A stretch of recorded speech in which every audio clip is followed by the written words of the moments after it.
Right, if you could just keep very still while you're answering the questions. I'll look straight into the camera here. But don't worry, it's just a test. Just to see whether you've got any compassion in you whatsoever. Compassion, hope, anger, fear, or any other human emotion. Hey, what is your name? Anything that'll set him apart from the rest. What is your constituency? And then, in the blink of an eye, we'll recognise him. Who won the FA Cup in 1974? We will find him. Eventually. Because after all, no one is perfect.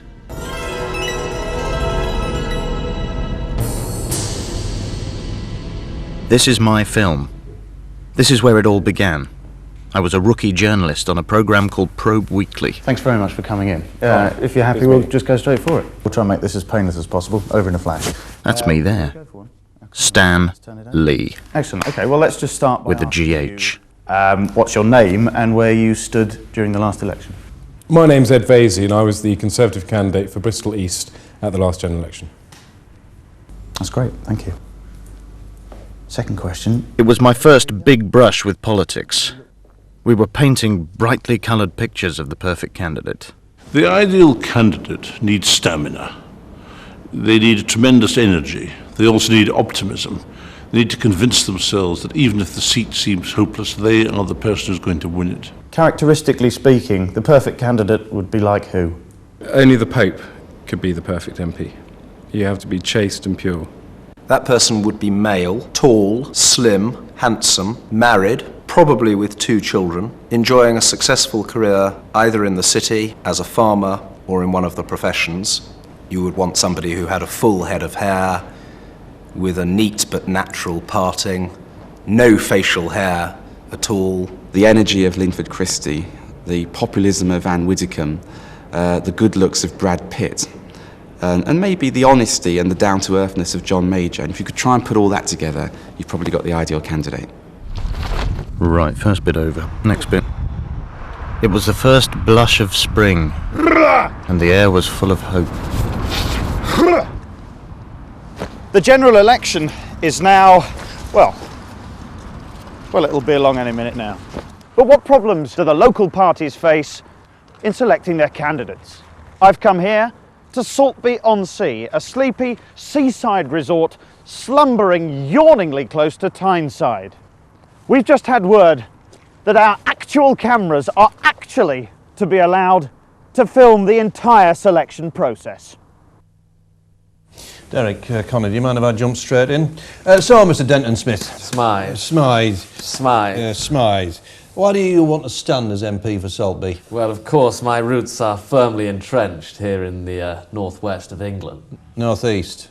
Northeast, of course. Politics, as it is in this country, was a profession created 300 years ago for, broadly speaking, white middle-upper class men. It hasn't really moved on a great deal from that. Women look around and think this is not a democracy. Where are the women? Haig doesn't like women. Tony Blair doesn't like women. I don't mean on a personal level, but they don't select them. They don't seem to be anywhere. Now, dear, are you aware of the needs of the people in this area? Yes. I mean, I've seen the high street. I mean, the urban deprivation is dreadful. I mean, clearly there is an urgent need for a body shop and a pret-a-manger. That's top priority. If adopted, which part of the constituency would you live in? You're funny. Now, the reason the Labour Party has so many women is because long before Dolly the sheep was cloned, they had cloned Dolly the MP. They have 90 or 100 Dollys. They have 90 or 100 Dolly birds who say exactly the same thing at every given moment, who crowd in behind Tony Blair and smile and simper. And sure, that's not what feminism was supposed to be about. These girls aren't expressing any force of personality or intellect. They're just mouthing platitudes given to them by Labour HQ at Millbank. Right, Mr. Kimberley. Actually, it's Miss. Oh, that's more like it. We had a candidate who came to the press office with love and hate tattooed on his knuckles. I mean, it works for me, but I thought it would have gone down well in Glasgow, but apparently it didn't. Right, who have we got next? We live in a media-driven age at the moment, where it is necessary for the perfect candidate to be almost the perfect chameleon, who is extremely disciplined and is always on message. People will become bored with sort of faceless candidates who say, at the end of the day, who say absolutely nothing of any interest at all. You can finish their sentence for them. And I think that's a huge mistake and error, and I think that it will become more attractive to become a maverick and to speak your mind on a whole range of issues, and I hope that more people will begin to do it. So, where does that leave the genuine politician with an off-message point of view? Is there no longer a place in Westminster for the party maverick, the bête noire, or even the bête lynch, pulling the pints of rebellion at the roving MP's return?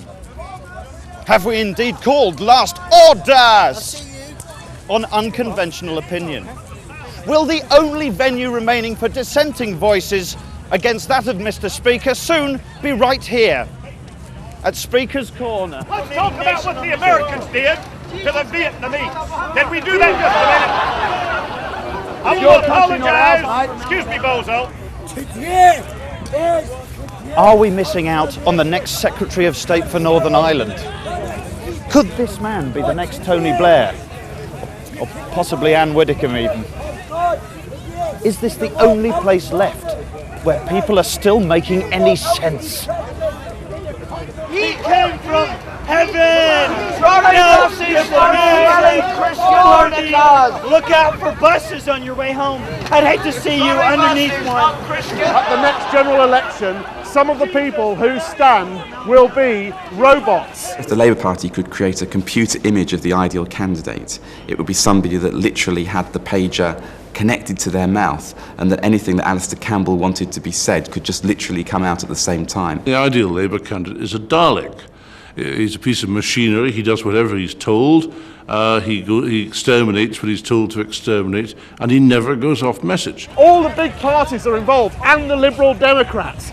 They are, I promise you, they're building robot politicians. But I promise you, it is absolutely true. Opinions are death to these people, these parties. That's why they're building these robot android politicians. All this stuff about sort of, Millbank robots and everything isn't strictly true. And sorry, my page is just going to... no, it isn't true that we're all robots. Sorry, I've just been told. Look at William Hague. Now, what would you rather have, William Hague or a robot? Well, you might say William Hague or a robot. I might say to you, William Hague, robots. There. This is the Probe Weekly Edit Suite. This is Martin. Nick. Yeah, whatever. And he's going to show us something very important. Okay, it's ready. Actually, no, it's a little bit further forward than that. No, it's the same. Just, could you nudge it forward? Yeah, sure. Yeah, come on. Whoa, that's too far. All right, back her up. There, that's it. That's where we were before, isn't it? Yep, well, it isn't, It's the actually. same time code, actually. Listen, will you just play it, please, Mick? It's Nick. Robot politicians are being built. 49 Cavendish Square, Robot Systems PLC. There. What started off as a report into candidate selection has now become a major undercover report, which could blow the lid off of the pot of world politics and onto the kitchen floor. Two. Yep, good. Is this where they're building the perfect candidate? Are the likes of Android Widdecombe and Tony Memory Banks being assembled even as we speak? Well, posing undercover as a researcher applying for the job of researcher, I've come here to Robot Systems PLC to find out. I've got my CV, I've got my show reel of important political interviews, and perhaps more importantly, I've got this. It's a secret hidden camera in a bag. Let's do it. Hello there! Congratulations, Mr. Lee. Yes, fabulous. Look, I know it's not quite the job you wanted, but try and think of it as a step on the ladder. Oh, can you put that thing down? It's really starting to annoy me. Yes, all right. Oh, you don't mind if I keep your tape, do you? No, you go ahead. Well, no research job, but at least I was in. And so it seemed was my show reel. Gentlemen, I think our caretaker may have taken care of everything. This is how you build a politician. I would recommend a male candidate to wear a fairly conventional dark suit. As far as I'm concerned, shirts are white or blue, and suits are black or blue. With an interesting but sober tie. Socks are black or white, and shoes are black. So, we need a man in a dull suit. He must have shiny shoes and socks. Socks are very important, apparently. Also, he must be clean-shaven, and unlike most senior politicians, he mustn't need a beard. Hair. You need hair. And I'm not bitter about that, not at all bitter. People with beards are looking increasingly like shaving them off. For example, Alistair Darling, the cabinet minister, he had a beard for many, many years and now has gone clean-shaven. Above all, people must really like him. Appearance and the way that politicians sound has become almost more important than what it is they're saying, and partly it's the fault of the media. Some people score through the medium of television and other people lose out. I mean, we all know that Robin Cook, for example, has a very fine brain, but nobody quite knows what he's going to do when he loses his looks. Robin Cook's appearance. Let's say if Robin Cook just looked a little bit more like George Clooney, it would have helped. I'll look straight into the camera here. Thank you. Tell me about your childhood. What do you remember about your mother? It didn't take long for me to realise that what Mary and her team were planning was bigger than even I had imagined.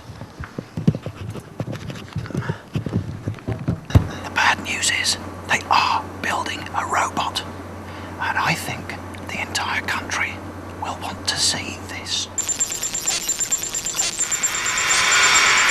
Hello, hello, hello, hello, hello, hello, hello, Robert, I'm Robert, Robert. Yes! Robert. Eat that! Robert. This was evidence. This would be the making of my film. Yeah, I mean, you haven't really given me many options here. I mean, that would be because you lost the tape, wouldn't it?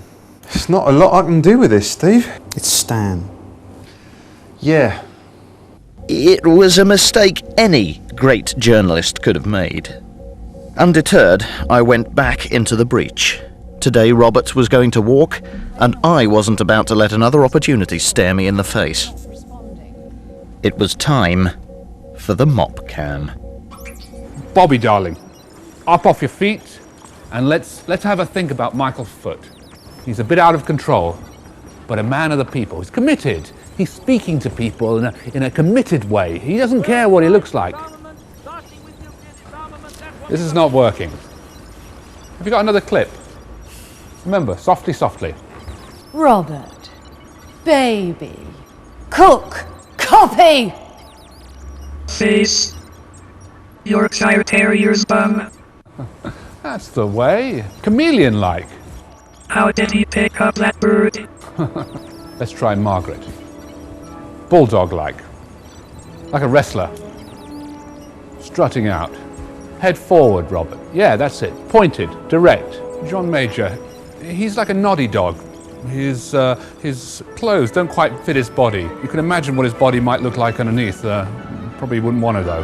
His father taught him how to make gestures, I imagine, coming from the theatre. But they don't really connect to the rest of his body. Paddy Ashdown, probably because of his military background, very athletic, able to use his territory well, connect to people, very open. His gestures come from down below, so he connects, reaches out to people in a very confident way. That a boy, Robert. Now you're getting it. That's very good. William Hague, a bit ambiguous, this. A bit effeminate, a bit adolescent, a bit like a girl, really. His gestures are uncertain. This is not good for clear public image. Tony Blair, confident, outgoing. His gestures are inclusive, and the gestures grow out of the centre of his body, his emotional centre. He's probably the most schooled of all the politicians, but we're a little bit distrustful of all that schooling.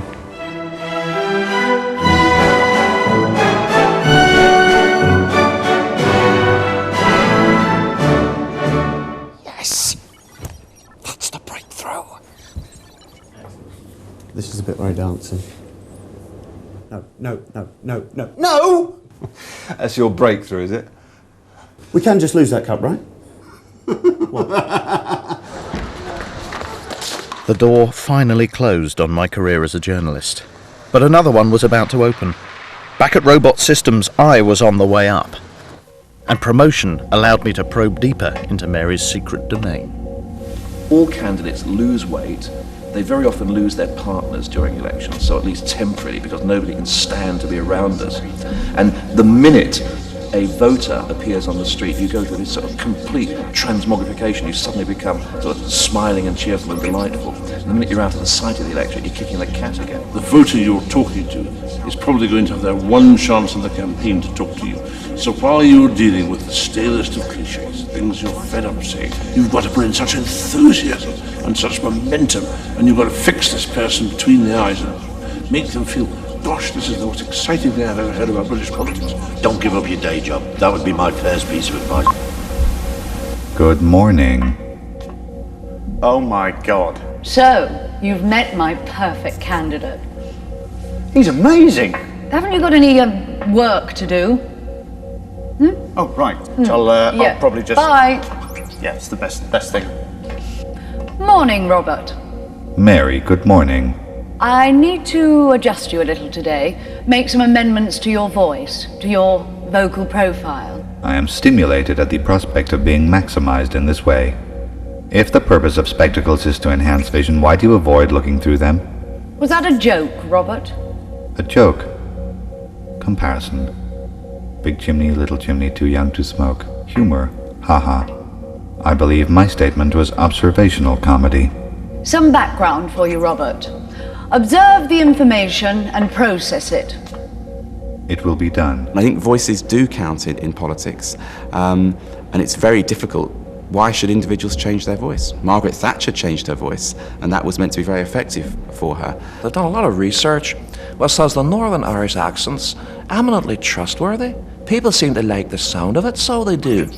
And I think that's bizarre, not because it's not trustworthy, but because there's this accent which actually appeals to people. Strident, emphatic, deep belief, bullshitter, leader, geography teacher, pointed finger, pointed statements, uniform tone, uniform tone, uniform tone, uniform tone, approximately 4 decibels, sometimes variable. Rule of 3. There's a lot to do. Rule of 3. And there is a lot to lose. It's you that I'm in it for. It's you that I'm in it for. It's you that I'm in it for. Prime Minister. Thank you very Smile much. on the face, leading to smile in the voice. Spent a long Smile time in working the on the voice. National Health Service. Smile in the voice. Chirpy, chirpy, budgerigar, canary, buzzard. Not too far from Julian Clary, but not related. Benny Hill Show. Sequence of light repetitive slaps to the top of the cranium. Slaphead. Robin Cook. Very little voice data. Insect. Michael Portillo. Michael Portillo. Michael Portillo. Michael Portillo. Dale Winton. Michael Portillo. Resetting bass Where voice. there is discord, Accent configuration. where there is doubt, Accent may we bring configuration. faith, and where there is despair, may we bring hope. Accent configuration. Accent configuration. Accent configuration. The ladies not for turning. Pleasing. What kind of topping do you like on your pizza? So what's he like at the old politician's banter then, eh? Well, Actually, I'm glad that you asked me that question. yes, I've been drilling him for ages.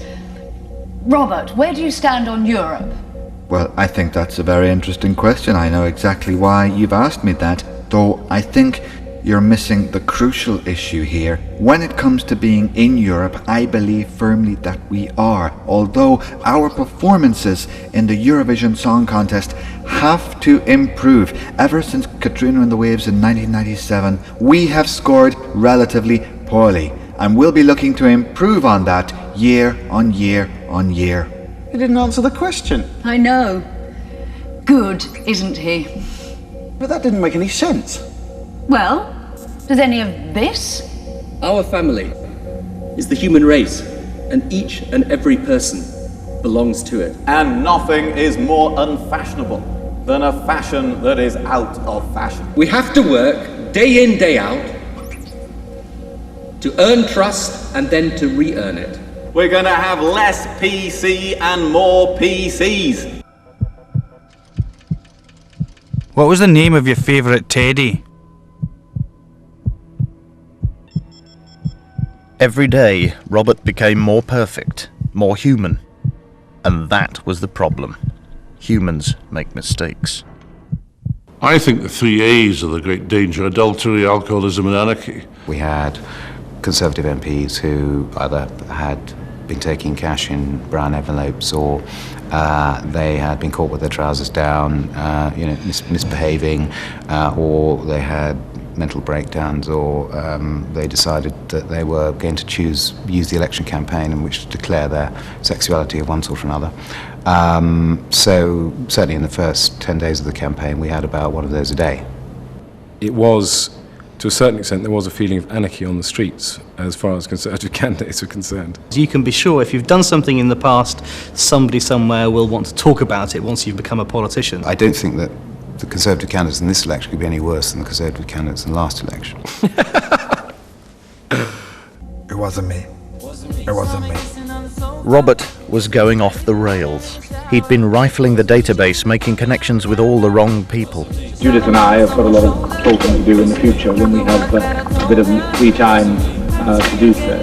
It wasn't me. It wasn't me. He had his own laundry to finance his campaign. And he'd acquired a taste for virtual stimulants. I tried them, but I did not inhale. I met this girl on Monday, took her for a pint on Tuesday. I did not have sexual relations with that woman. Not on that day, anyway. 私が伊達京子 DK96 です Hello, young lady, or should I say baby? Oh, baby, I'm telling you, you have put a party in my pants. Robert! You're just like all the others. After that, Robert went into rehab. We stripped his drives, reconstructed the database, and months later, we rebooted him. This was an upgrade. Robert version 2.1.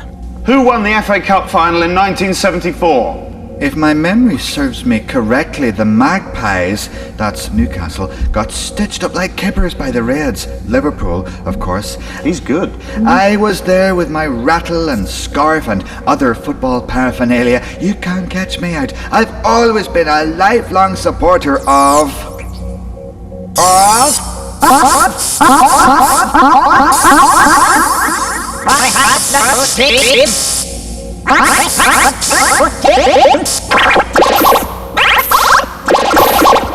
Still got a few glitches to sort out.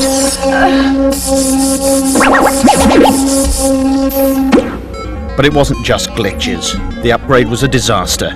Robert's drives were infected and he had crashed on the hard shoulder of the superhighway. There were no survivors. Not even Mary. Occasionally, in the weeks that followed, we'd meet up for a quick drink. She hadn't taken it well.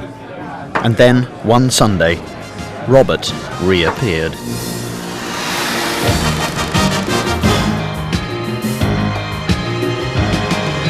And now to somebody who's a new political candidate in every sense of the word. He has rocketed from nowhere, and I mean that, to become a significant figure. Let's have your name first.